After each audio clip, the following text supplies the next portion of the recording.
Alright guys, so today I want to reimagine the official factions of After the Flash Wintertide. Why? For the fun of it mostly, and as a way to sort of address the problems I have with each faction. I don't want anybody to take this to heart per se, this is just a fun thought exercise / conversation starter about what After the Flash Wintertide could have looked like. It's obvious that this is not going to be changing anything in the game, and it's not supposed to. And you're certainly welcome to let me know about your thoughts on what I've created and your own ideas for these factions in the comments. So to start, I should say that I don't want to rewrite everything, mostly just the pre-established lore of the factions. But to begin with some bullet point ideas for all factions, everyone should have a strong motivation that pushes them to interact with each other in conflict or not. The island should be a part of that motivation. Large factions should be kept to a minimum, and xenophobic cultures should be removed. So what I mean by all of this is that I want everyone to really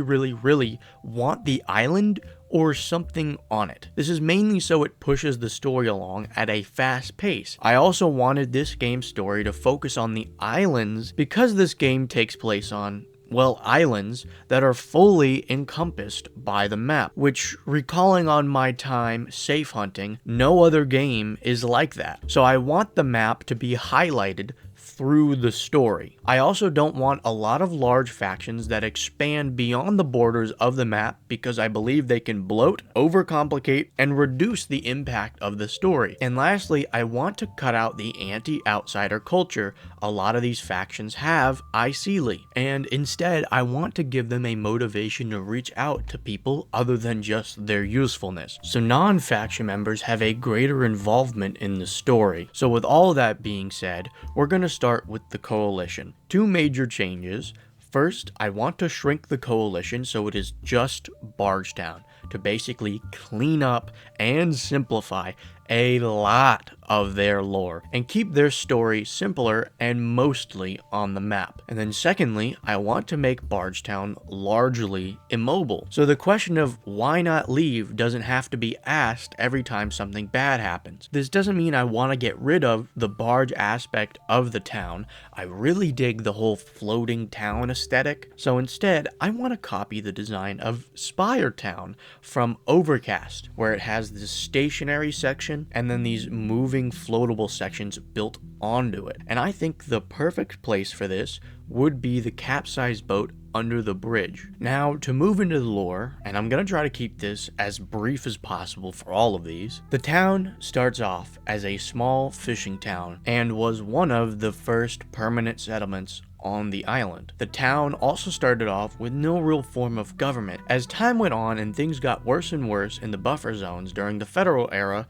people began to migrate, with some of them ending up on the islands. As the population grew, a greater need for an organized form of government arose, and a simple direct democracy was established, along with a volunteer militia. As the federal era came to an end, Bargetown had gained so much notoriety and had grown so large that it became the heart of trade for the islands, and was a stop for many ships during their journey through the Great Lakes. Fast forward about 4 decades, and Bargetown has largely become extremely reliant on the flow of goods, to the point where their own production capabilities have lagged behind. Coinciding with this, the government would shift into a representative democracy, and over the next 3 decades, leaders would be bought out by the rich merchants and businessmen, and then those leaders were eventually outright replaced by those merchants and businessmen. Economic restrictions start getting put in place on who can vote, which leaves only rich businessmen in power. Think like early American voting when only landowners can vote. Today, Bargetown is run by greedy oligarchs that have gotten too comfortable and complacent, and life for your average citizen is akin to the Gilded Age of America, with many jobs paying very little and very poor living conditions. Most people that still migrate to the town come for the promise of great economic success,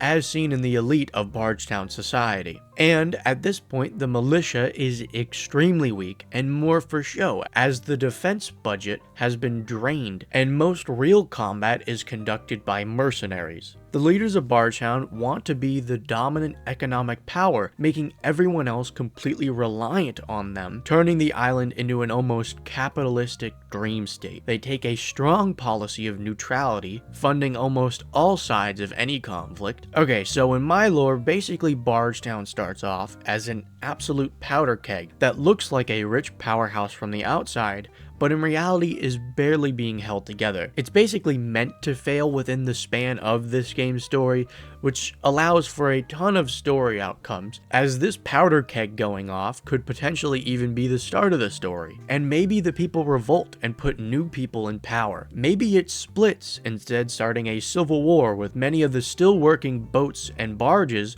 leaving, creating a new town. Maybe the town completely falls apart, creating a massive refugee crisis and power gap. Another thing that's important enough to mention is that I would also want to change their aesthetic. I don't want to go on a rant about it, but I think the World War I and II aesthetic simply doesn't work for the setting or this type of faction. The fact a town's militia and their government is more or less based off a period of military history, I find to be an odd and uninteresting concept, because I just don't think that it fits in this far future setting. And it makes them kind of stick out like a sore thumb, especially when we are supposed to be in an apocalypse, and I would rather see a more rugged, scrappy aesthetic than a 1900s army. And while I get that it was probably a way to represent that the town is industrially and technologically outdated, I think there are more tasteful ways of going about it that don't involve calling back on the past to show that they are behind on the times. So my kind of idea for them is, since that they are a militia and they are so underfunded, I kind of want them to have this ragtag sailor militia aesthetic, sort of like a bunch of modern deep sea fishermen with some old beat up equipment were quickly armed for war. So they have like windbreakers on, water waders, mostly wear a lot of hats, maybe even throw like a little bit of netting into their aesthetic, and then they have some military rigging stuff. You know, if any of that kind of makes sense. I probably then want to make the government side of things look a lot more cleaned up, along with the police and bodyguards. Maybe have them just kind of looking closer to their pre-Flash counterparts, because I want there to be a relatively obvious disproportionate amount of funding between the two to basically show what the people in charge prioritize and how they care more about keeping themselves safe and keeping the people in check, and kind of having this mindset that they are too big to fall from an outside force. Next is the Alumni, and what I really don't like about the Alumni is the fact that they are sort of the face of technology for this game, basically showing us what the peak of technology looks like in the wasteland. And yet I think they went with the most boring narrative option possible. They are just some people that hoard tech, and they have a college aesthetic. Super uninteresting. No tech cult, no transhumanist, no droid-centric faction, no sort of super AI, just people that like tech. So here's my idea for them. I'm gonna rip off Alma's Way. No, I'm kidding. Sort of. It's gonna be an AI-led faction, because I feel that droids and AI have really been forgotten about in this game's story. It feels almost like sentient robots were more just a byproduct of the super advanced technology. So let's just keep most of the Alumni lore and map the same, but slight shift in it. It will be the Lake Erie Institute of Robotics and Research instead of just technology, and all buildings will be open to the public, with the faction locked areas instead being the bunker under the place, basically making the top part an entire town. And then also have the campus overall shrunk in, so everything's a lot more packed in. But continuing on with the lore, the government still takes an interest in the college and makes a bunker to store military blueprints when the war kicks off. But instead, they start to work on a project with the college. And that project is an AI that is able to predict the future and create solutions. The ultimate tactician. Basically just Pam if you ever touched the railroad in Fallout 4. It was finished and almost ready to be implemented, but the bombs dropped and the people headed for the bunker, the AI along with them. Major lore changes now. At first, the leaders of the bunker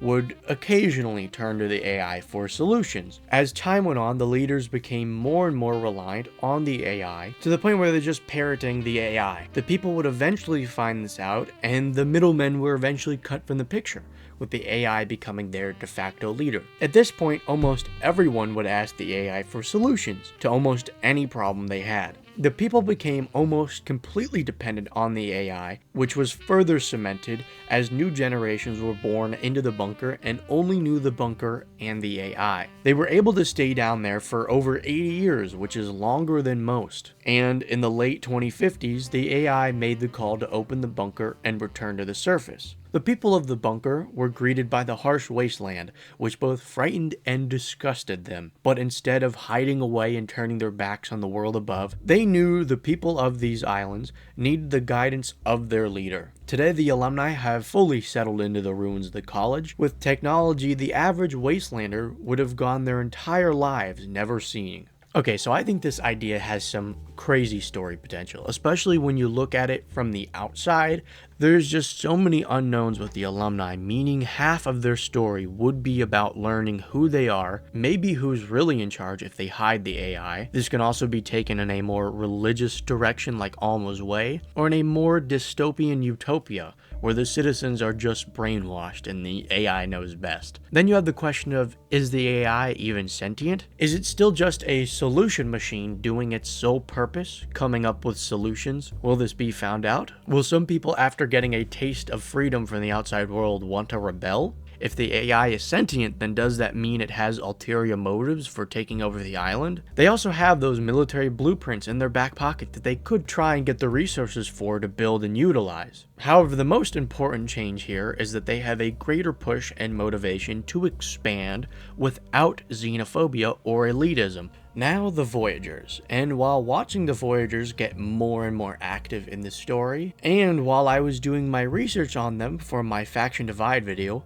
I have come to hate these guys. I can't stand them because they had a really cool concept, anarchy, and basically threw it away, becoming more or less some generic cutthroat, selfish raiders, but with a French accent, and are pretending to be the good guys while they're doing it. So, here's my idea for them.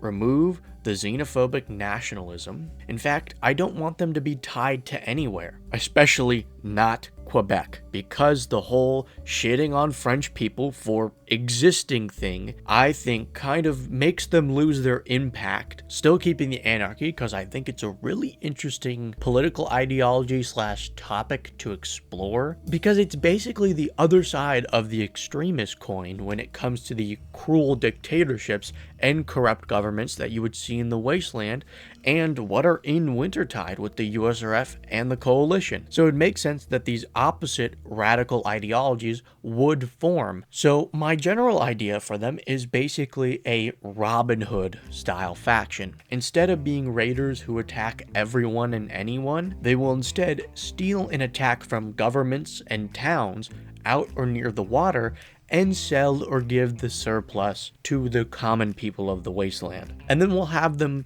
basically truly believe in this idea of helping the common wastelander and not really want to shun them at all. However, I don't want them to be these perfect good guys, of course. So I want to balance them out by making them too extreme, with them committing atrocities where they attack any sort of organized government, big or small, nice or evil, because in their minds, even the smallest, most fairest of governments will eventually turn to evil, so they must be stopped now. Here's my idea for the lore. Starting in the late 2070s and early 2080s, when the remnants of the government started to fall apart and become increasingly oppressive, a new movement formed within the North Buffer Zone, one that pushed back against the tyranny of the government and most importantly had a right to free speech and protest, because as people protested against the government, they were brutally suppressed. This of course only further outraged people, and out of this movement formed a group, one that compared itself to patriots of old who fought against a similar tyrannical government. And they started off with simple acts of protest, graffiti, propaganda, and the like. But as the government began to crack down harder and harder, more people would flock to the group and their methods would become more extreme. Property damage, looting, rioting, even tarring and feathering local representatives to send a message. This would eventually culminate into a very short-lived rebellion in 2085 with a raid on a dockyard armory located on the St. Lawrence River in New York State. They successfully broke into the dockyard, but soon reinforcements showed up and sporadic fighting occurred all throughout the dockyard, ending with fragments of the group escaping onto the St. Lawrence River. For the next 40 years, the remnants of this group would bounce around the Great Lakes, losing their identity and ideology, focusing on just surviving by any means, turning to a life of piracy. They would slowly grow during this time, as a few people would join them wherever they went around the Great Lakes, and these new people that joined them shared their stories and cultures with the group. Some of these stories were about life all over the wasteland, and most importantly in the old buffer zones, and they told of the corruption, oppression, and brutality. This would bring a gradual shift in their identity, as these stories brought back memories of the past. These older members began to push for a return to their old ideology, and many newer members who suffered under these governments soon latched on to this idea. Their ideology began to twist and distort, taken to new extremes, and history began to get misremembered. They believed that at the beginning, America was a place that was only guided by the principles of life, liberty, and the pursuit of happiness. A place free from the constraints of government and laws that would exploit and oppress the people. And that's what the patriots of old were fighting for. Many members began calling for action to stop attacking innocent people and instead be their protectors. Thus, the faction was reborn under a new name and identity. They began targeting any vessel that flew the flag of any settlement, even conducting raids on outposts and smaller settlements. They also began attacking other raiders and bandits, believing them to have violated others' life, liberty, and pursuit of happiness through their killing, enslavement, and stealing. They spread their ideology wherever they went and gave surplus to those who needed it. This would cause them to gain a bit of a name for themselves, standing out from your average raider or anarchist. And so many people throughout the wasteland sought them out to join their ranks. And that leaves us with today, as the group has had another shift in doctrine. Their plan is to create a safe haven for all, and they decided that the Sunrise Isles would be the perfect location. Okay, so a lot to talk about these guys. I'm kind of so-so about their early history. I think you could probably argue that the government remnants were too powerful and they probably would have not been able to escape. I just really wanted to tie their lore into the NEU. I also wanted them to face some sort of tyrannical government and that be the origins of their anarchist ideologies. And I didn't just want it to be some random settlement, so I thought it fit pretty snugly into the timeline and lore. Another reason is I also wanted these guys to have existed for such a long time that any sort of national identity was lost, and they instead became a unique combination of different cultures. Then I really wanted to incorporate this idea of misremembering and altering of history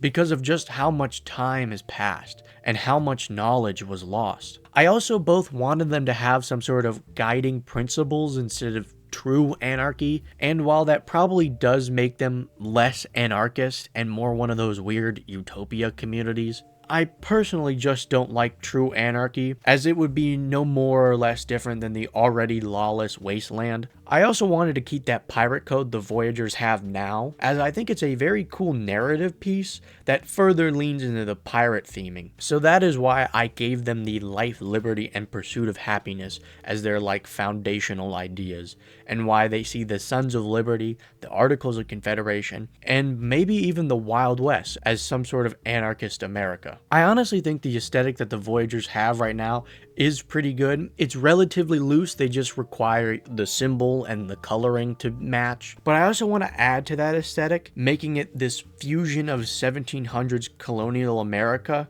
This doesn't mean that I want them in full Continental Army uniforms. Instead, I want lighter accessories on them to call back and reference the time period. And I really don't have anything to say about them when it comes to their story variations and story effects. I think they should be a pretty straightforward group, and I would really want their story to focus on their conflicts with other factions. Next, we have the USRF, which is where I start running into some problems because the USRF is a branch of the NEU, and the NEU was formerly the Northeast Buffer Zone. And the buffer zones are a core part of the post-Flash lore, so I'm inclined not to really rock the boat, and I still want to at least have a single large faction, as I think it can create some interesting dynamics. However, I don't really like that the part of the NEU that we see here is basically just the military, because them being a military means pulling them away for conflicts that aren't even on the map, like the coup and the Canadian War, and it also means bringing their conflicts that have nothing to do with the story onto the map, further muddying the story. And the other reason why I want to change them from being a military is because the USRF has to be one of the worst factions I have ever had the displeasure of RPing with in a public server all throughout my time playing this game. The fastest way I could describe playing with a USRF member is Stormtrooper RP. They post up somewhere with their gun out, and the only lines of dialogue you get out of them is, "Go on." They are just so boring. And unfortunately, it just makes sense. As one USRF member puts it in my Faction Divide video, they are active duty military service members. They are not supposed to be interacting with the public on a personal level. In fact, they have doctrines about covering their faces and hiding their identity. So to remove their military aspect, or just reduce it so it isn't the face of the faction here, I'm going to take the concept of NEU frontier towns and make it the entire faction. So Black Mountain will now be a NEU frontier town. And here's the lore I've got for them. As a way to expand their influence, gain more resources, and bring more people into the NEU grants settlement charters to groups of people headed by a NEU official to go out into pre-selected locations to begin a frontier town. Many NEU citizens found or head for these towns for many of reasons, such as to escape their past, the lax enforcement of laws in these towns, or to hit it big and make a name for themselves. Many Wastelanders also head to these towns, mainly as a way to gain NEU citizenship or just for the sake of protection and a warm place to stay. In return for braving the dangers of the wasteland and paying taxes on the goods and resources collected, these towns are promised supplies and protection. However, in some cases, the NEU rarely makes good on these promises, and these towns are left in relative isolation. However, off the books, the NEU uses these towns almost like forward recon posts, gathering information on a region through the frontiersmen. Then the NEU will use these towns as staging grounds for military operations in the region. One such settlement charter was for the Sunrise Isles. The settlers had a rocky start, bouncing around the island, being shunned by the other communities due to the NEU's reputation and the bad omen these towns represent. They would eventually settle down in the relatively isolated Black Mountain, which at the time was home to a large creeper colony that would take the lives of several settlers. However, despite all the setbacks, they managed to survive and grow for the next 20 years. Today, however, the NEU has taken a greater interest in the town, sending greater supplies, NEU officials, and even officers to help train and regulate the local militia. And there are also rumors that USRF troops will soon be arriving to the town. Okay, and that's the lore for them. I think it's fine for the most part. I think the idea of the USRF showing up and basically putting them back under the thumb of the NEU after they had been free for so long creates a nice opportunity for conflict and change within the faction. But to talk about the big changes in the faction, first off, the map. I obviously want it to look a lot worse on the inside, with most of the original stuff either being broken or stolen. I also want the place greatly shrunken down, probably eliminating the entire lower floor, mainly because the place is just so massive and most of the space is left completely unused. I would also want that main hallway entrance to be filled with a lot of scrap structures, have it kind of like a marketplace running along either side of it, and then the main heart of the town be built up in the elevator area. And later when the USRF members show up, they will take the upper floors and mountaintop. I also want to basically completely reorganize the faction, making it more like Southpoint, where being a faction member just means you're a resident. I also want a small government branch and a militia, and then later the USRF branch would be added. And lastly, we have Southpoint. And well, I guess I find myself at an impasse with them because I've said it before in 2 videos now that I don't like the mutant racism in this game, and having a mutant-only faction would most likely cause the racism to be a center stage issue in the story, and I don't really want to rewrite mutants for this because they're part of the basic lore. And then removing mutants from Southpoint doesn't make it Southpoint anymore, it's just some other faction. I was thinking about also including droids with them, so it'd be a society of just shunned peoples, but of course that still means addressing why those people got shunned and how they are treated in other factions and by regular people, and what are they going to do about it. I am instead going to straight up get rid of Southpoint. Sorry to all my Southpoint lovers out there. But my other reasoning for this, other than just what I stated before, is I want to leave that final 5th faction slot open because 3 of the 4 factions have a Civil War storyline built into their faction. So that breakaway group will be the 5th faction. And in theory, I think it would be really cool if all the factions had a split around the same time. Like maybe one faction having a rebellion will give others inside the other factions the confidence to rebel. And then all 3 rebellions combine to create this 5th final faction. Also, removing Southpoint shortens this video. And yeah, I guess that is my rough outline of how I would rewrite the official factions of Wintertide. Of course, let me know what you think about it all and your own ideas. I know there will definitely be some people out there not happy I just removed Southpoint, so you are certainly free to come up with your own ideas. Anyway, I'll see y'all around.